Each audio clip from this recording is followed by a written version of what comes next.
So, welcome, John, to this conversation, how we want to co-create the third attractor.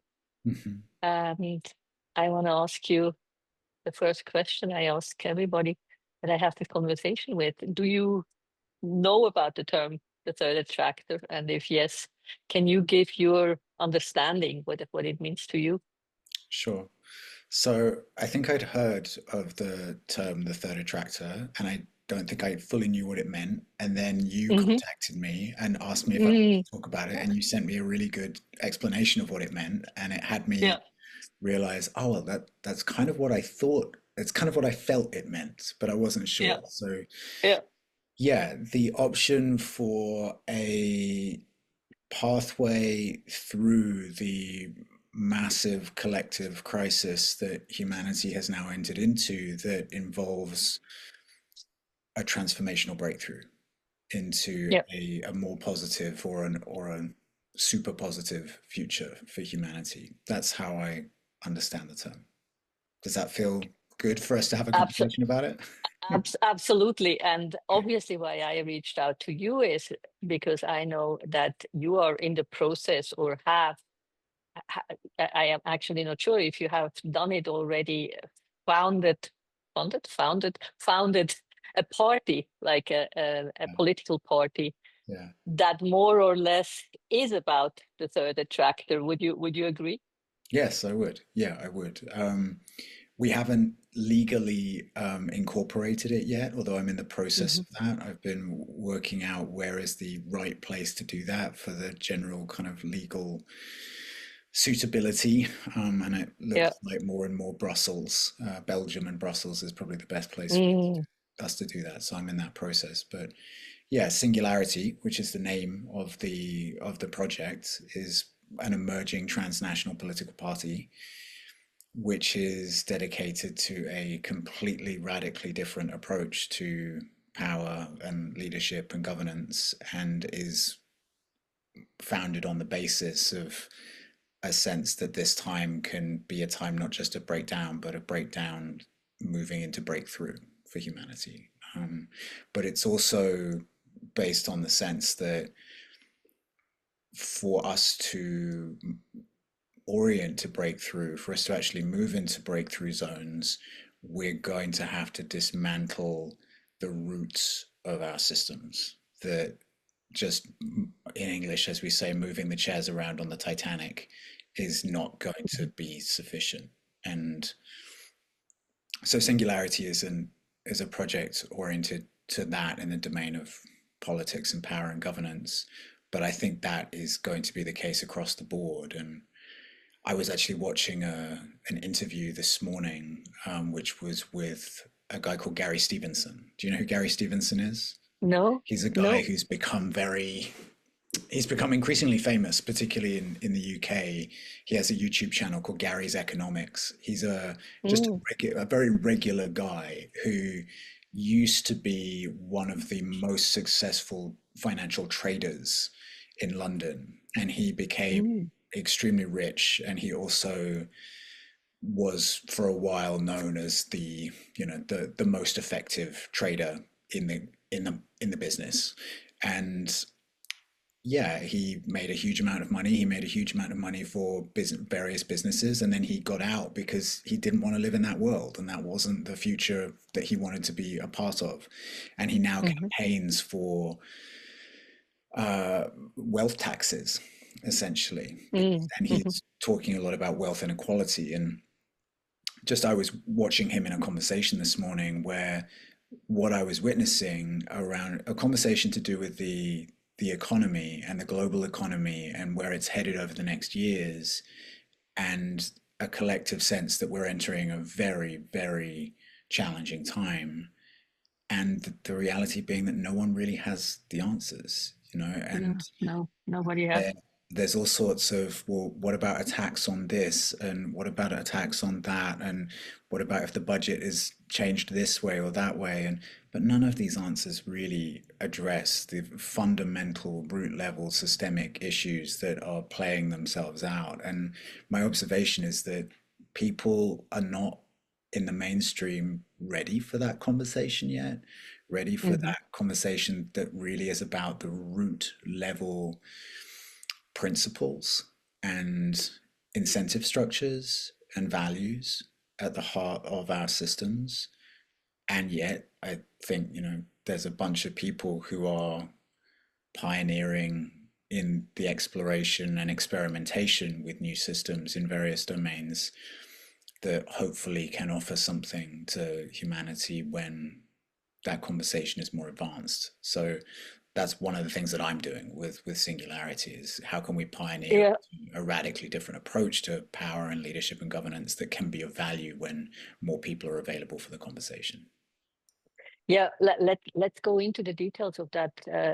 But before we do that, two things. One is Daniel Schmachtenberger, who has used the term the third attractor, Mm, identified in one of the talks where he was talking about the third attractor, mm, uh, that human beings are fundamentally rivalrous, mhm, and that this rivalrousness is fundamentally in the way for us to create different systems.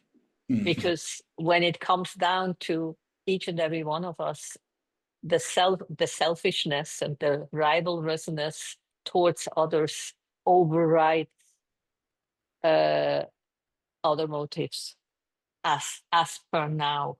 mhm. So my question to you is: would you agree with that when you say people are not yet ready? Is it one of the reasons that people are not ready, or what do you see as the reasons why people are not ready? I agree with what he says there, and I don't agree with what he says there. I think I have both. So I do agree that right now, and in many situations, the survival based drives of human beings are what's running things and are incredibly strong and seem far stronger than the more loving and compassionately inclusive aspects of our nature. But I Mhm. don't believe that that is just true in itself. Mm, mhm, I think that there are incredible powers and strength to the most noble and um, loving and compassionate and widely collectively purposeful aspects of our being. I think they are at least as strong as the most mm, base level survival drives. And I think there's so many examples that we could draw on to demonstrate that can be found in situations where human beings have faced atrocious conditions and realities and have still chosen love, have still chosen service, have still chosen kindness, have still chosen mhm, mhm. to show up to serve others. And there are countless examples of those things happening. I remember, a friend of both of ours, formerly, I think, Terry Patton. Yeah. Terry, in the last years of his life, would go around and he would tell stories about when human Mm, beings, Jewish people who, particularly who were in the concentration camps in the Second World War, who knew they were going to die. They knew that it's mhm, over, or at the very least, they knew that there was an extremely high percentage chance that their lives were over. And they were responsible often for incredible acts of kindness, incredible acts of yeah. human dignity, incredible acts of nobility of the human spirit. We can do these things, and there are, in my view, many humans on the planet who that's where they're anchoring themselves. That's where their moral compass is held. Mm, And so I don't agree that it makes sense to just presume that human beings are fundamentally selfish and that's the way things are.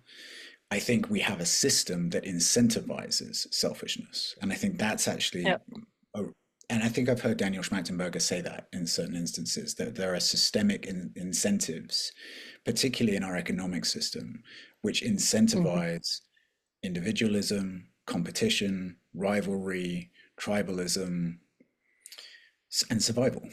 And mhm, I think as long as that's the case, then there's going to be a small number of human beings who are able to break through into something very different. and able to anchor themselves in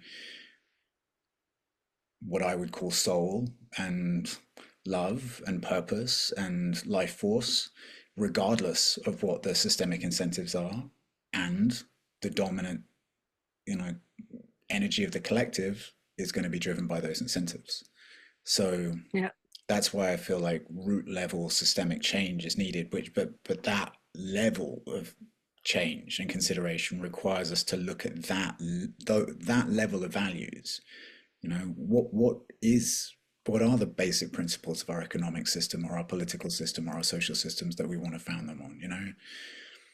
And I think, Yeah, shall we go in there a little bit? yeah, I'm very interested how Singularity Party sees these foundational values of all these different systems. Or I could also ask the question differently. If you look 50 years into the future and Singularity Party would have managed to become mainstream and would be able to have implemented all the ideas that you have, how would the world look like? What would be the basic values?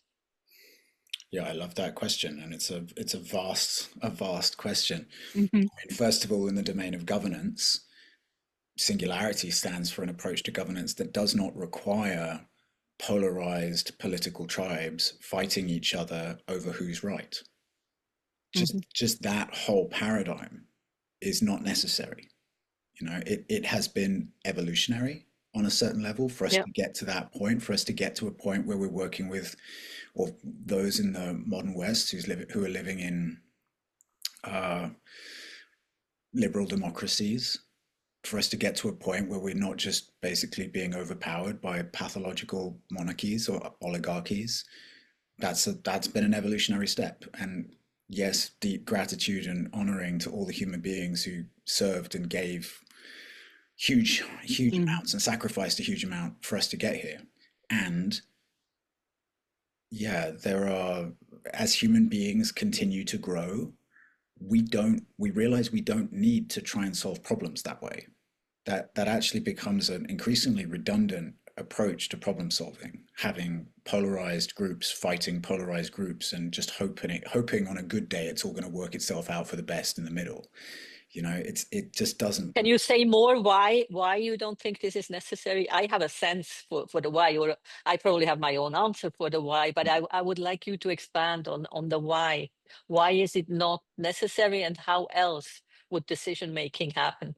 Yeah, I imagine you and I are probably on the same page with the understanding that Mm. as consciousness evolves, it doesn't operate within a paradigm of this is fundamentally right and they're fundamentally wrong. You know, as consciousness evolves into integral structures of development, then which we know are available in adult stages of development, then Hmm. the truths of all sides become of interest to integrate.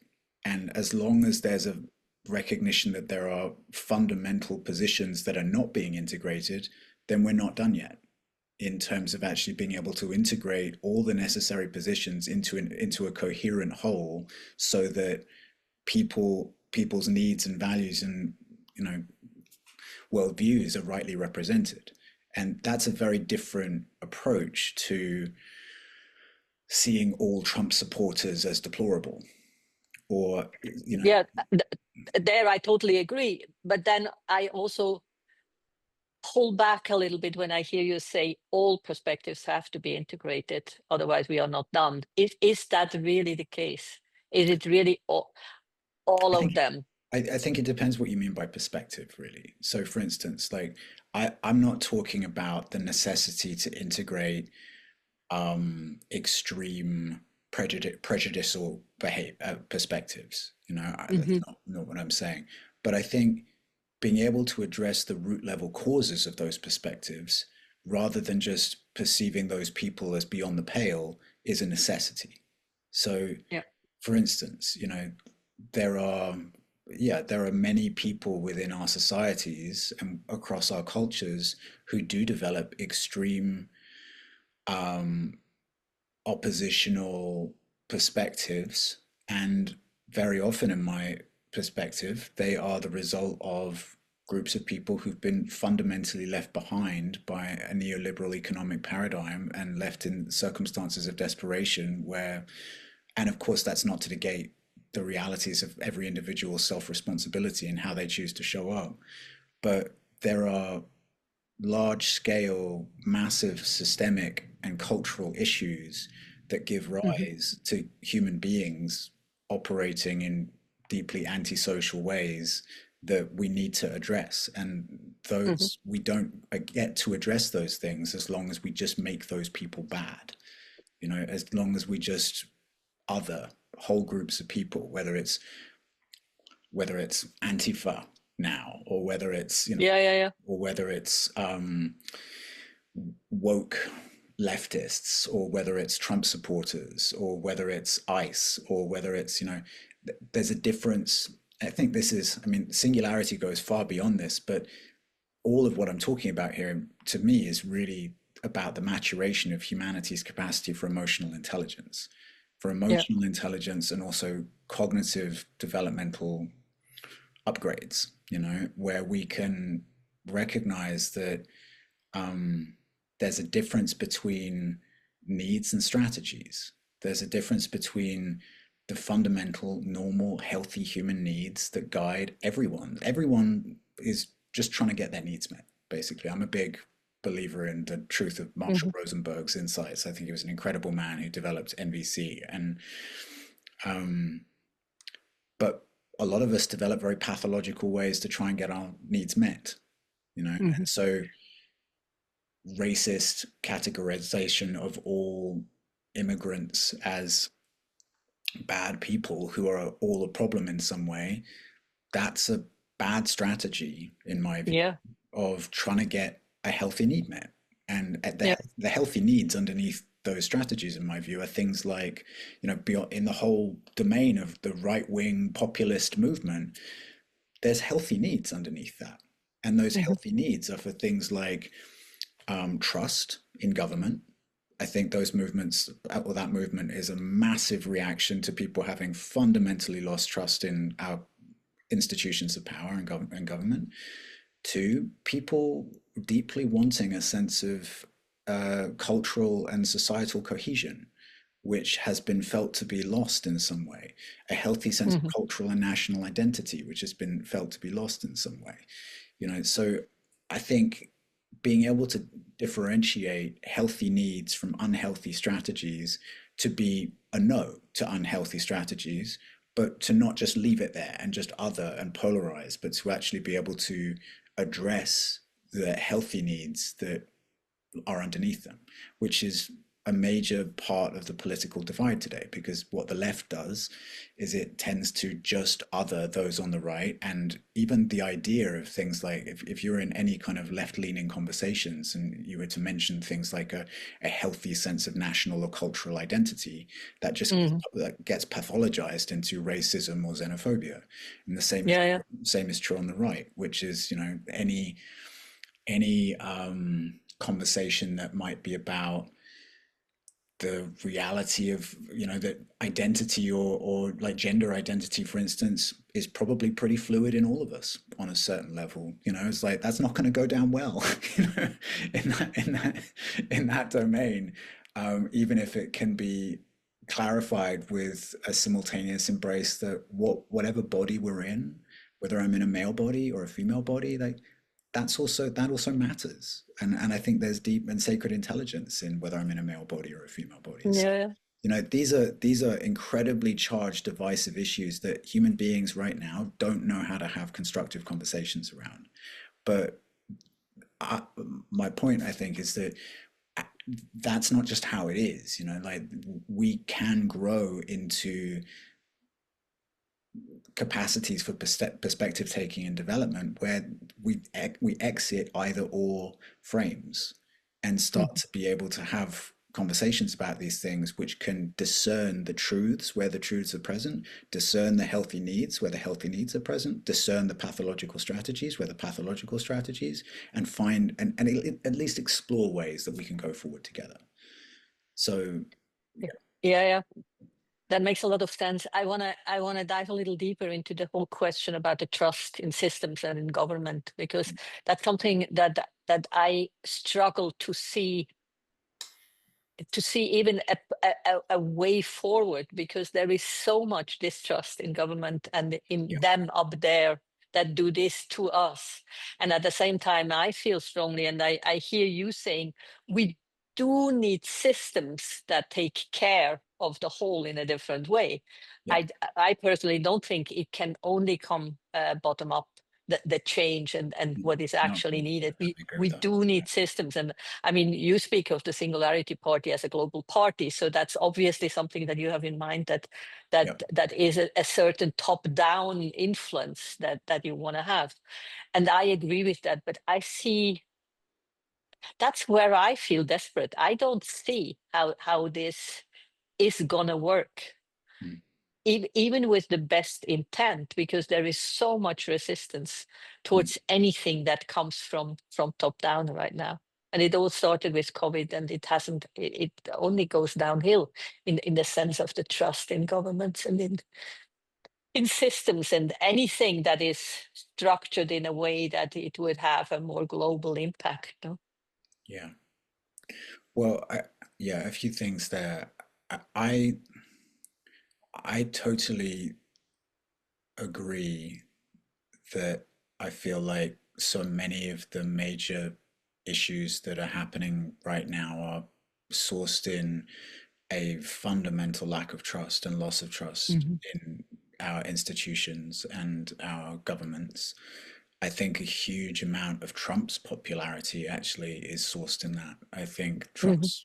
because Trump has by and large been able to present himself as the anti-establishment political candidate, which is what differentiated him massively from other Republican candidates. And some people have an inquiry around, well, what would have happened if Bernie Sanders had been able Mhm. to be, if the I think it's the case. I don't know if this is exactly true, but it seemed like he had a a good amount more support from the public than Hillary Clinton when there was a Yeah. consideration of the Democratic candidate. But because Sanders was obviously so anti-establishment, he he got sidelined, and True anti-establishment, he's too exactly. Yeah, yeah, anti-establishment. yeah. I mean, possibly equally anti-establishment as Trump, maybe a bit more because Trump has such a business orientation.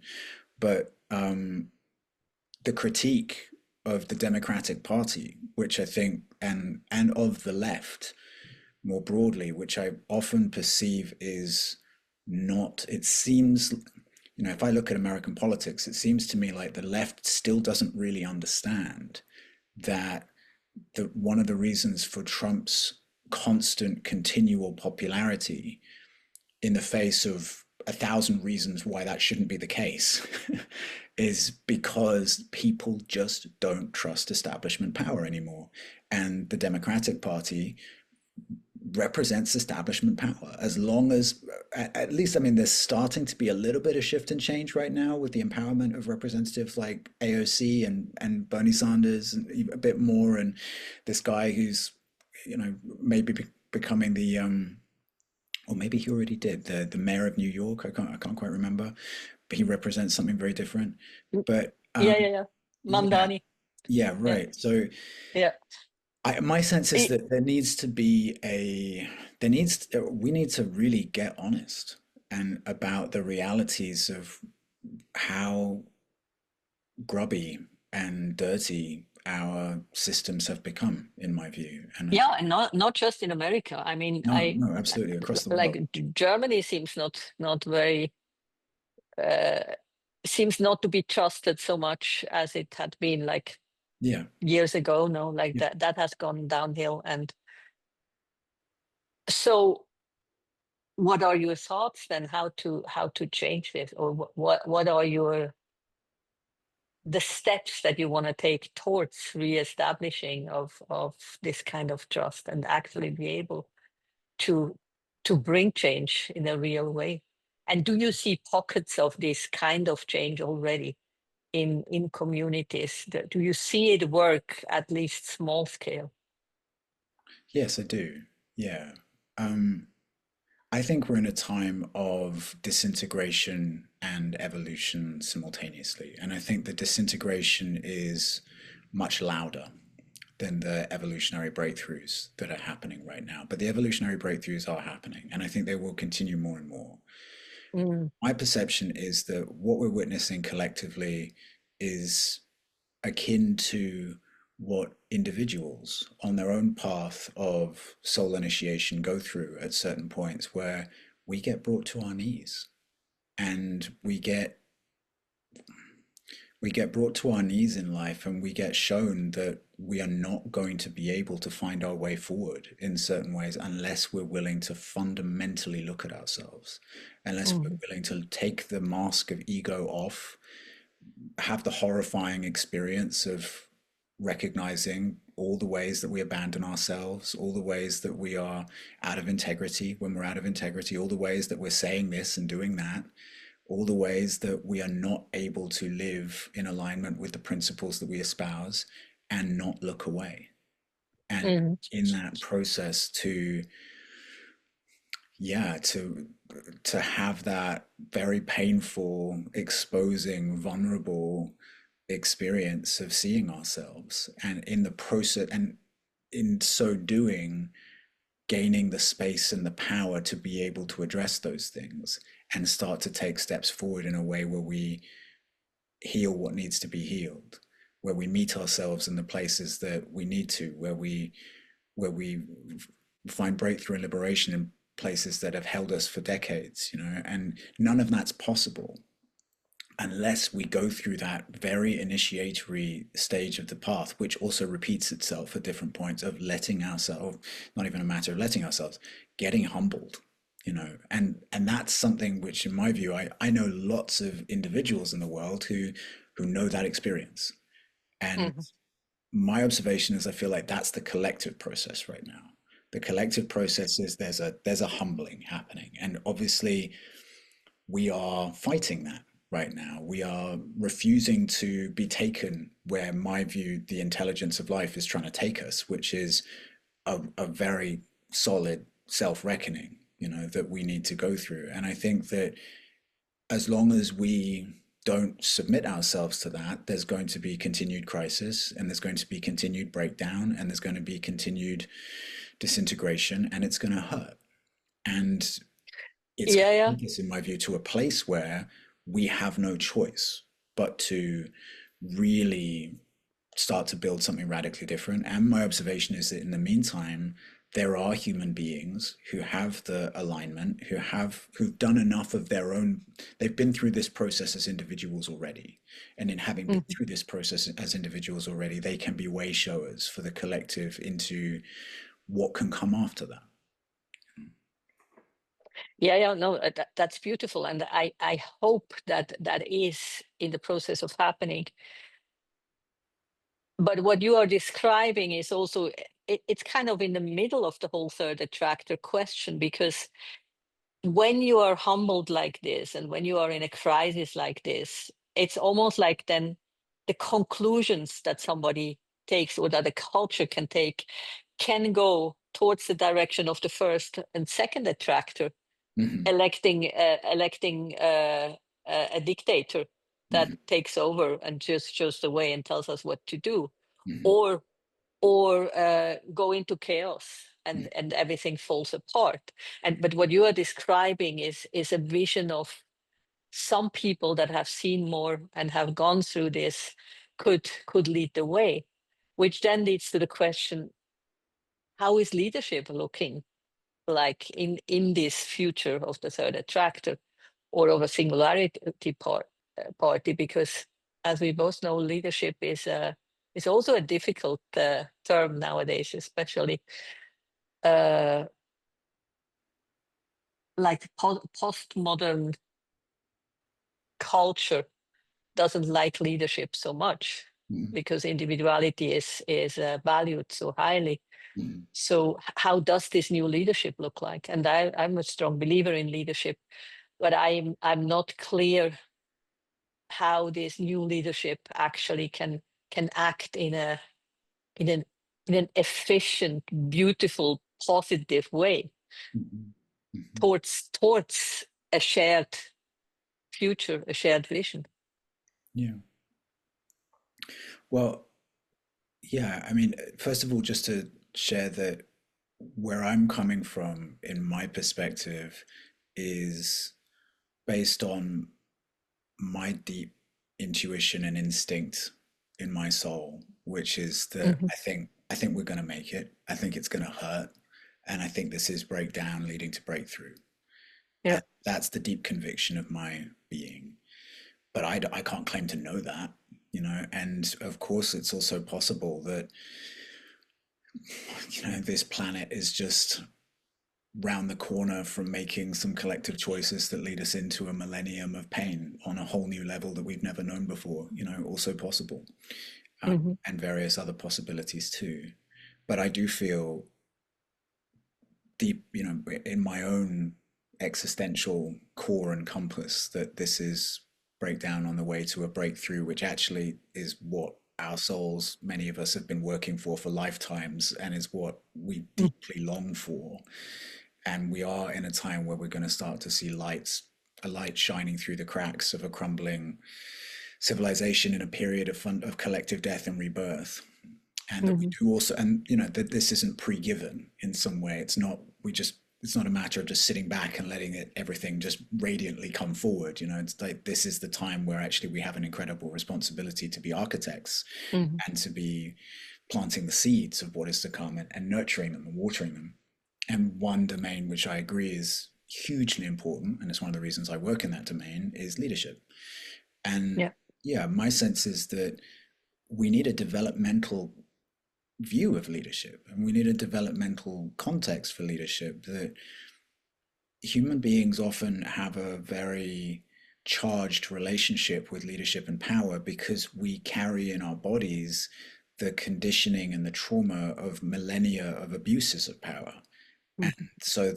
and in the collective memory, those abuses of power are so strong and so persistent. But that doesn't mean that leadership or power in themselves are bad or wrong. They're fundamental parts of human life, and we need way showers. We need beings who can pioneer into new territory and open it up for more of us to come through and help us all go forward to the places we're meant to go into together. We need that, of course. And we need people who are willing to hold power and hold positions of care and service for collectives. That's just part of the reality of human life. And Hmm. my view is that we have not even begun to rightly recognize the what it means for people to hold positions of leadership and to set up structures that assure that those people are operating in the best ways that we can possibly support them to be operating. That you know leaders should be leaders by virtue of having done deep level shadow work, deep level trauma work, deep level masculine feminine integration, deep level purpose work. They should be beings who have pledged themselves in service to humanity and to the earth, and Hmm. absolutely nothing less. They should be beings who have pledged themselves to accountability and transparency in such a way that they make themselves transparent and accountable to their community and to feedback loops and whatever structures that we want to set up to maintain clean expressions of power. That we need to make sure that we fundamentally raise our standards for what we ask from our leaders. We understand that it's actually possible to have leaders at those standards if we set up the right training and initiatory and developmental processes, which we absolutely can. And then there are ways that we can make sure that they remain accountable and transparent to the collective gaze so that we can address the messy human realities that inevitably will show up. But we don't have a developmental context for leadership in that way yet. What we have is countless examples of abuses of power and corrupt leadership, whether morally or financially, or sexually in various ways as well. We have a fundamental sense of despair, I think, about the basic human condition. And within that, we don't trust power, and we that's the thing which postmodern culture does as well, which is it just does its best to try and set up alternative structures that help us not experience that, and for Hmm. instance, Hmm. all the sometimes people ask me what I think about things like DAOs, like decentralized autonomous organizations, or you know, blockchain, and there's various kinds of technologies which I think have huge promise and potential for really important aspects of the collective human life. And sometimes what I perceive is they're based on a fundamental mistrust and cynicism Yeah. about the Yeah. Yeah. possibility that humans can do power maturely and cleanly. And I think Yeah. that's a problem, because I think human beings can. I definitely have had the privilege to have mentors and teachers who have shown me what clean power is like, and sometimes Hmm. they've had shadows and sometimes they've had moments, but they, for the most part, have also been able to acknowledge and address that with me or anybody else involved in a way that, you know, retain their integrity. That's possible. And we need more and more of that. So, yeah. No, I totally agree. The only thing I would add, because you just painted a almost perfect picture of a leader, and I would probably add to that that we also have to be able to hold the complexity of a human being, even when it's a leader, Absolutely. and and be okay with that. Be okay with a leader not being perfect. Yeah, absolutely. A leader still have to learn things. A leader making mistakes, and not cancel him or her away when the smallest impurity, or even a medium-sized impurity, comes up, and then it's kind of done. Because that's what you also see in postmodernity, that we have this kind of high moral ethical standards that dismiss the fact that all human beings are imperfect. That's Yeah, just how we are. yeah, absolutely. So, and to find the right balance there, because I agree with you. I want ethical, moral leaders people can look up to in a good way, as leaders, as the word says. Mhm. And at the same time, we have to be realistic what this means. Yeah, absolutely. Yeah. And also this idea that a leader might know everything about everything is absolutely not realistic. So we have to find ways also how leadership can be shared Yeah. in terms of the competences, and in terms of how we work together as leaders. Yeah, absolutely. Yeah. Yeah, and I would say I think that leadership development is one of the most critical aspects of our current time. Not so that we can maintain power structures that always put a particular individual at the top of systems. I don't think that's the point of where we're going. But I do think there will be certain instances where we will need representatives, and there will be certain instances where we will need leadership. And certainly, I think now is a time where we need leadership. We desperately, Hmm. desperately need human beings who have a living connection to life and soul and truth within them, Yeah. and who can feel the power and beauty of what humanity can be truly, and how we can take our place in service to the other life spheres on this planet, rather than an attempted arrogant, immature domination and use of them. And those kinds of leaders and visionaries are, at least at the high, I think they are abundant actually on not so visible scales, but as far as Yeah. Yeah. more visible scales are concerned, they are very rare still. And the voices that get the most traction and the most attention are actually so far not that.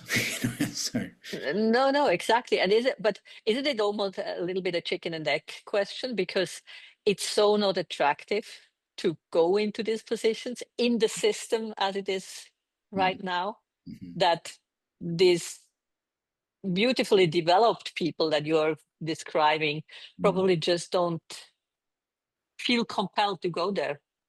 because as long as the system is so stuck in itself, Mhm. it's just very hard to change anything. Yeah, I would agree with that. And I think I think there are examples of abundant examples of very well-meaning, dedicated people who get into politics, particularly who are trying to produce positive change. I think that there's very often systemic reasons why they don't produce the change that they hope to. And because I Hmm. think just as our economic system incentivizes certain behaviors, our political system also incentivizes certain behaviors. And Yeah. just as our economic system incentivizes competition and hyper-individualism and survival-based behaviors, our political system incentivizes competition and tribalism and separation and polarization and so on. And that has only become more and more the case over the last decades. So, kind of circling back to singularity, that's why, really, with singularity, we increasingly are in an exploration of what radically different political systems would look like that are not just based on the necessity for a much more evolved expression of leadership, but a radically different process of governance. And Yeah. that it goes into completely different places than the current system that we currently have goes. So I think that probably what we're going to see over the next years is actually a disintegration and some kind of death process for fundamental aspects of our political process as it currently stands. And I hope the emergence of something very, very different in its place. You know, there may still be circumstances and situations where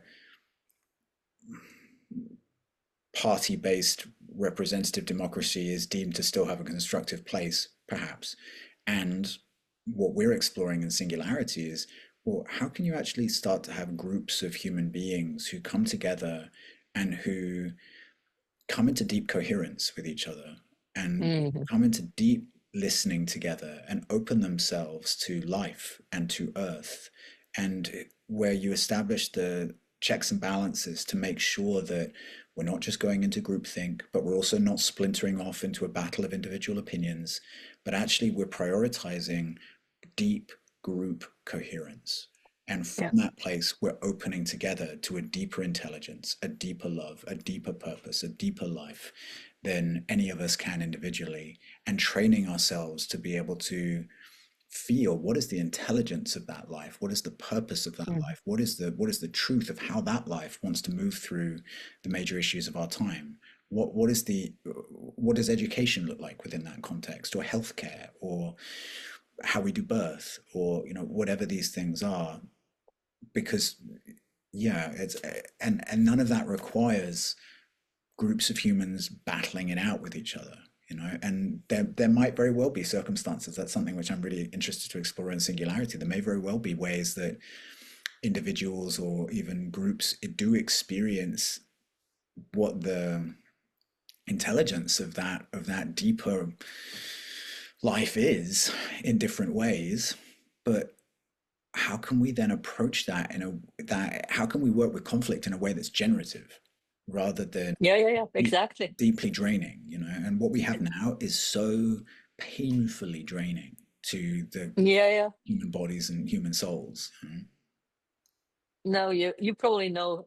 No, I know that you know that in Andrew's community we did this kind of dialogue work in groups, and Yeah, he was yeah, pioneering it with us. And we call it evolutionary tension. Like yeah, when yeah, you do have different opinions, but come from the oneness yeah, of the group we feel, yeah, then there is a potential to solve this kind of polarities in a different way.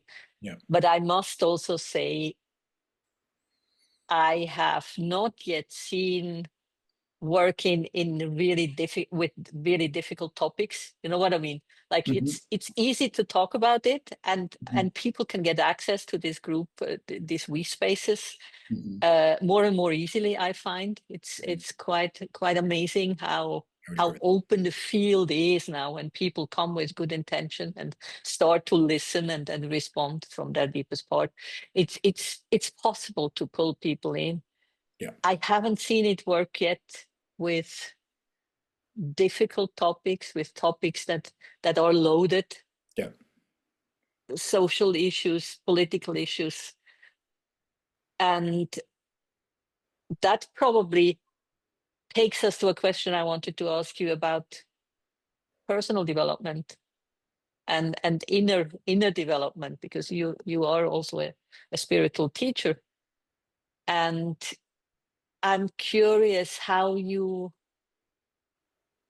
position the inner development in this whole topic. How important is it? Does everybody has to wake up for this to work going into the future? What is your take yeah. on this question? First of all, I don't tend to describe myself as a spiritual teacher. I describe myself You generally as don't? kind of as a facilitator of transformational work or something like that. For some Okay. reason, I have some deep resistance to calling myself a spiritual Oh, teacher. let's look into that. Yeah, there's something I know I have to go there Uh, sometime. yeah, Um, it's that's on the fine. list. Okay. Um, so here's how I feel about this, Daniela. I think it's really important that we recognize participation in power as something that has requirements. Yeah. And that and that doesn't mean it has to become exclusivist in some problematic way. I think we need to find a balance of yes, everybody's voice really, really counts. And I think some voices in some contexts matter more Yeah. and should have higher weight. And I think Yeah. that particularly, I mean, also there's differences here. Like what kind of power or political systems are we talking about? If we're talking about political systems like that involve voting processes, for instance, which our current systems do, at least in the modern West, then I think it is appropriate that in certain contexts, certain people's votes would be voted higher. They would have a higher Mhm. weight. They would be Mhm. weighted higher, as it were, because I think that we need to getting to a place of recognizing the value of one person, one vote has been a huge evolutionary step for humanity. And I think we're ready for the next step. Because I think Yeah. actually the perspective of a human being who has learned to integrate humanity within their being, who has learned to integrate the fundamental polarities that tend to produce schism and fracture between human beings, who has come to a point of deep developmental and initiated maturity, not in a superficial way, but in a real way that has been validated by their community and their peers who can be trusted to stand as a developmental, soulful, spiritual adult. And from Yeah. that place is dedicated and given in service of all human beings in the earth, their perspective to me should be weighted higher than someone who has done nothing like that. And that doesn't mean that the value of the person who's done nothing like that is any less intrinsically as a being. Mhm. We all have an intrinsic shared value, but the perspectives and the capacity to meaningfully, positively impact systems should be recognized as different based on the levels of maturity people have had the privilege and the possibility to enter into. And I'm aware that there are huge questions there around what Yeah. allows people to, the privilege that allows people to enter into that, but also there are wisdom keepers and people who have incredible, contributions to make across cultures. And I think, yeah, we have. I think it's greatly to the detriment of the betterment of humanity that we don't recognize the differences in the value of perspectives based on the depth that they can hold. Yeah. No, I totally agree. And I would have less difficulties to see that we are capable of identifying these people that have done all this work and have a higher consciousness. Where my doubt comes in is how would people, the common man, recognize it and accept this difference? Because already today, when you look into the world, we do have wiser people that are even active in politics, in economics, everywhere, and you look and see, oh, you see more ethics there, more moral there. Mm, So, but that doesn't automatically make everybody see it. no.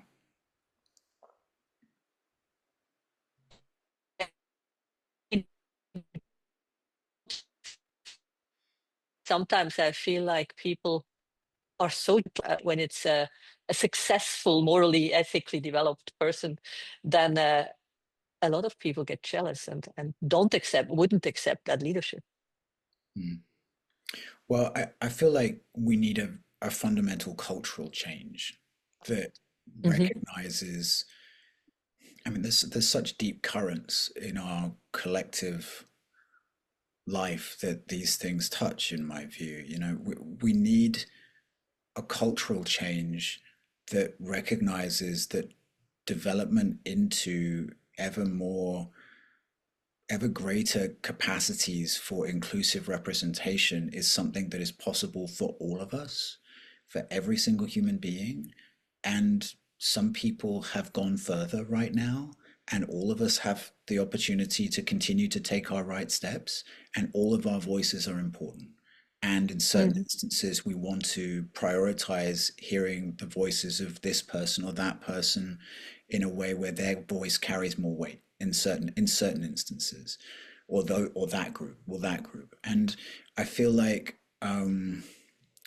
we need just like a much greater level of wisdom, in my view, and around and discernment that can, because I agree with you. I feel like something I've tracked and been fascinated to explore a bit over the last couple of years is to find those individuals within the field of politics and international affairs who, even though they might not be the people who are most often on, you know, the headlines or on the front page of newspapers, they are obviously people with a profound depth of wisdom, inclusivity, discernment, experience, deep human maturity, professionalism, Yeah. expertise, capacity, and genuine, like demonstrated history of service to humanity. And like, who are those people? And I find myself tremendously inspired when I tune Yeah. into those people, and I just can learn from them and drink in, you know, the exemplar of humanity that this person is. And I think those people we need to find ways of changing our perspectives and culture around leadership to be able to recognize the value of those people's voices or that type of leadership. And we also need the discernment to be able to realize when something else is going on and why, you know. So Hmm. the reality of the political moment that we're in right now is that something else is going on. And Yeah.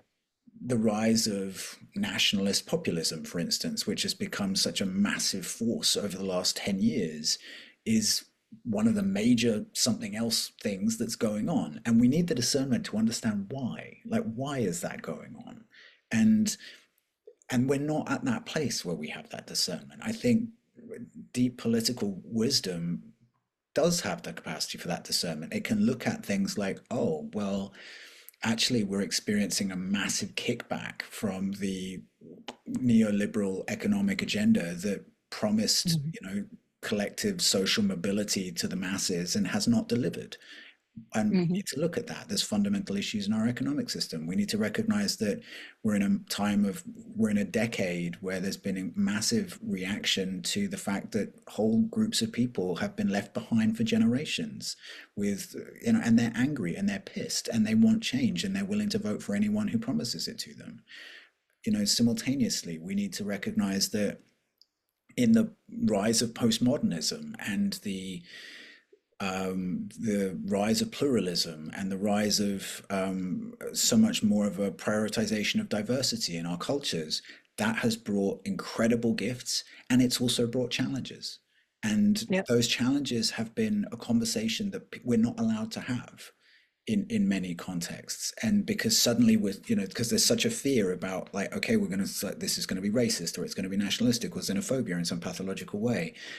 We need to be able to have mature, human, connected, inclusive, but also discerning conversations about the challenges of that domain. And that on the left is still just so incredibly taboo that anyone who has perspectives around they just automatically gravitate to the right, and the context where that conversation is held there very often does have very racist elements to it, which Yeah, yeah, yeah. are not okay, so there's levels of polarization just in the way that we think about what's going on in the world today, which are not actually connected, in my view, to the realities of what's really driving what's happening.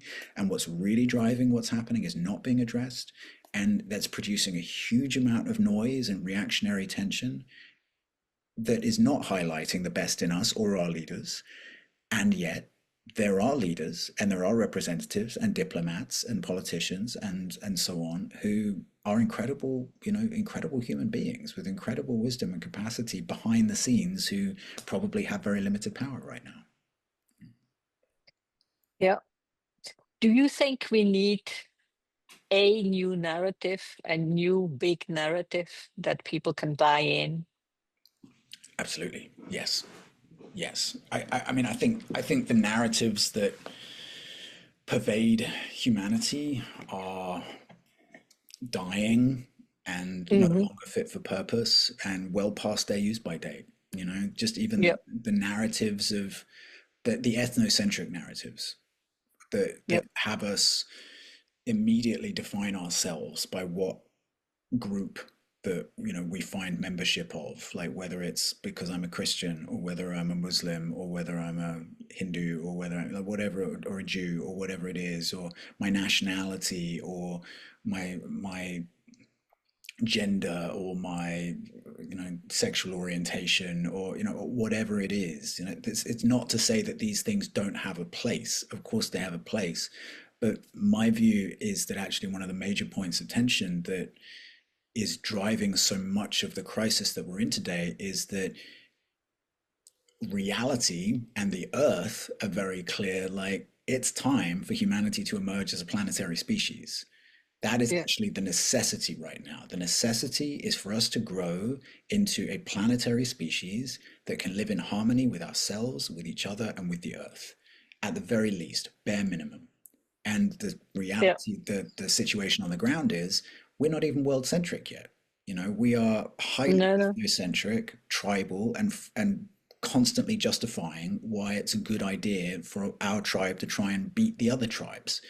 And whilst there's an interconnected matrix of planetary scale issues that are knocking on our door saying, hey, actually that's not going to do it. You have to emerge as a unified global species that, yes, can have differences, yes, can still have nations if we want to still have nations, yes, can have all of the different differences that allow us to retain our diversity, but within an overarching, much bigger emergence that can actually have us start to address the major issues of our time. And that emergence needs its own story.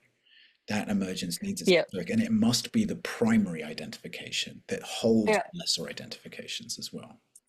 Is the word, the name singularity, pointing to that oneness, Yeah. to that sense of there is, Yeah. and I would go even further than saying it's the identification with the human species. It's That's actually the beyond. identification with Yes. uh, the whole process of Yes. of of Yeah. creation, with Absolutely. everything that has been created. Yeah, yeah. And Reality is a singularity. You know, exactly, reality is exactly, moving in forward. exactly like this is And there is an and we are called to co-create. yes, and absolutely. As we Put as that we down on become more floor. conscious, we are called to co-create. Yes, And that's for me the new narrative that I would love to be spread more. Like, absolutely. because the moment when you realize that we are this moving Yeah, process, yeah, and we can co-create, it's so empowering. yes, And and it also puts a lot of responsibility in our hands, obviously. yeah. It puts a lot of responsibility in our hands, and that's also where the leadership question is important because I think there are some people who are more ready to hold that responsibility, and Yeah, that's okay. we're all on a journey of deepening in our capacity, and I think the natural intelligence of life is that all of us will, like Yeah, all of us will deepen our capacity over time to be responsible participants in the sacred, incredible thing that we are a yeah, part of. And right now, some people have more ease of responsibility with that, and that's okay. yeah. Where do you see AI in all of this? Yeah.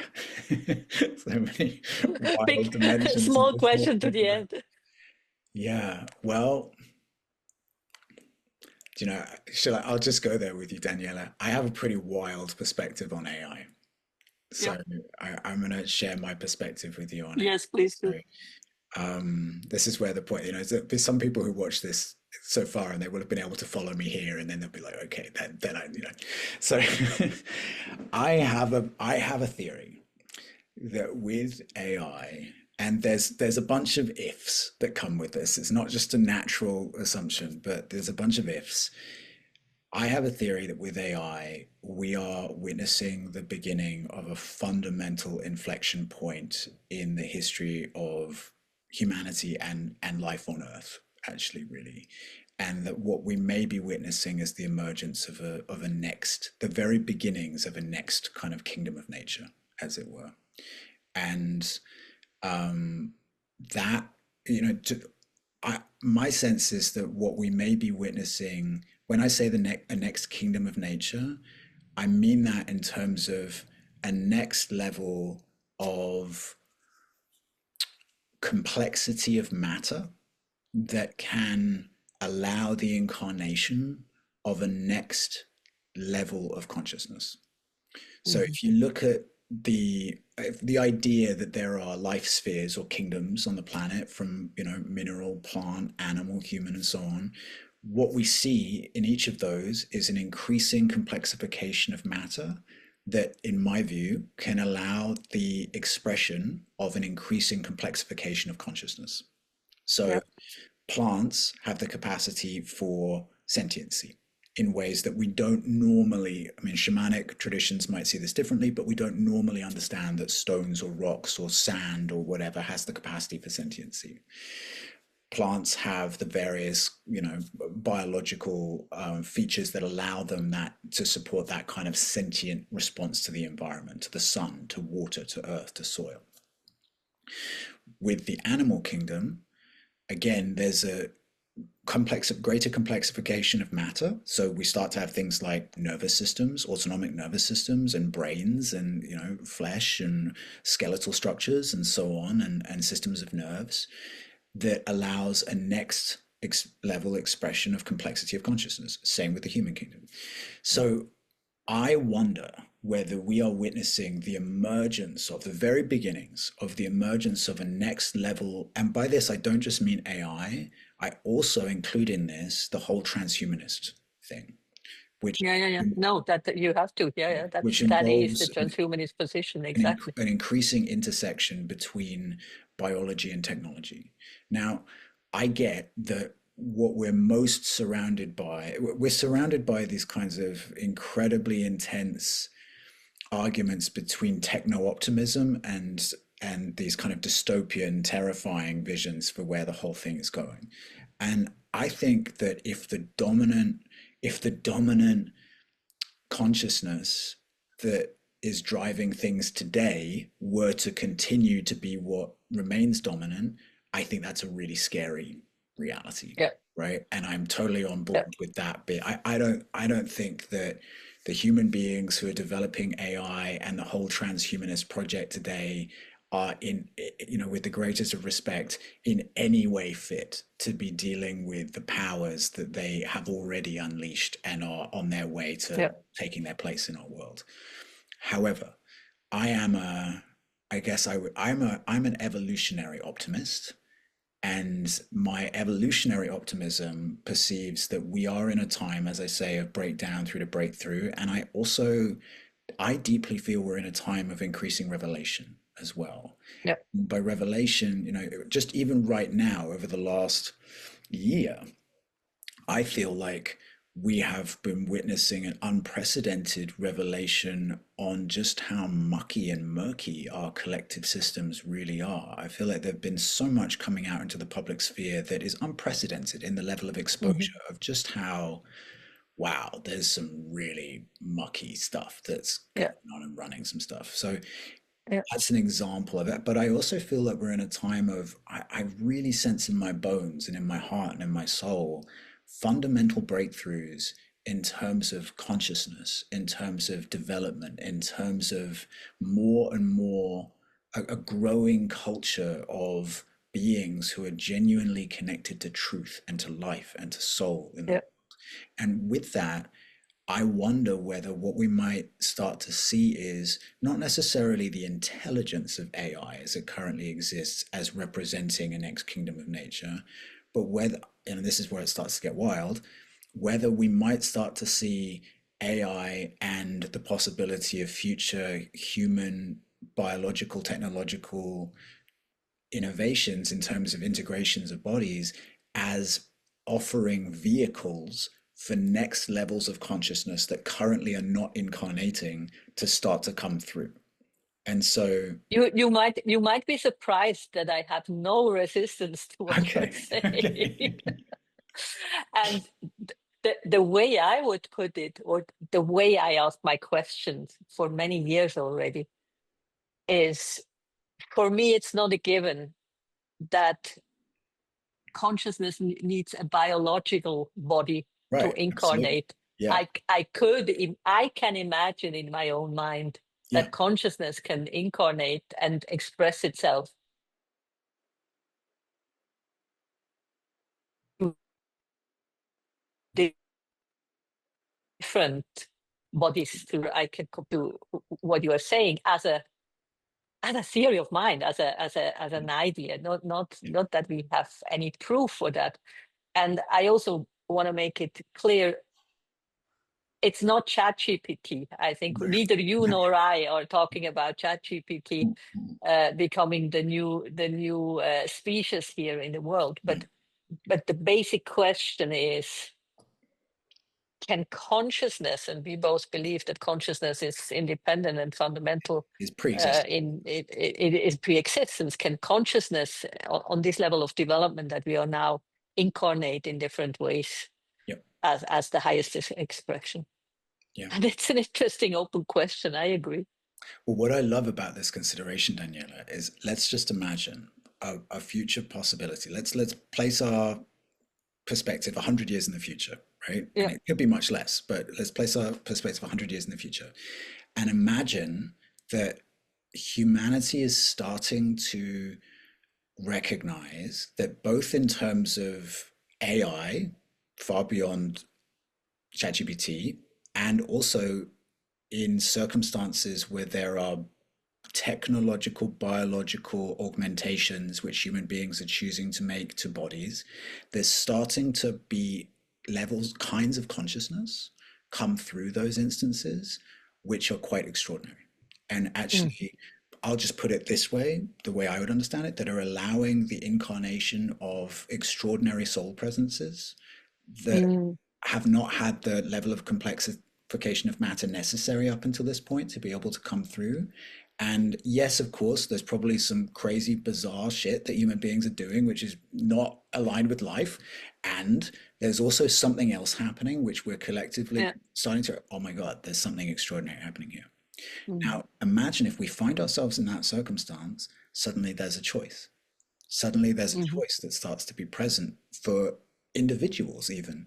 Do I wish to, for myself or my children perhaps, or whatever, do I wish to actually enter into this kind of transhumanist, biological, technological, augmented thing which can allow the incarnation of certain soul presences that otherwise, just suddenly they have a vehicle they can come through? Or Mm. do I wish to continue with a kind of a regular human life?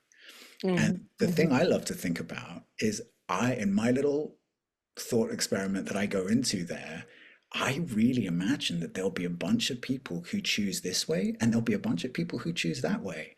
And what I Yeah. love about that is first of all, I love the idea that this perspective kind of integrates the the techno optimism with something of real spiritual depth at the same time, because normally those two things are diametrically opposed. And Yeah, yeah, yeah. techno optimists are people, spiritual people freak out about where Mm, that's going, and the techno optimist people are just find the spiritual thing boring.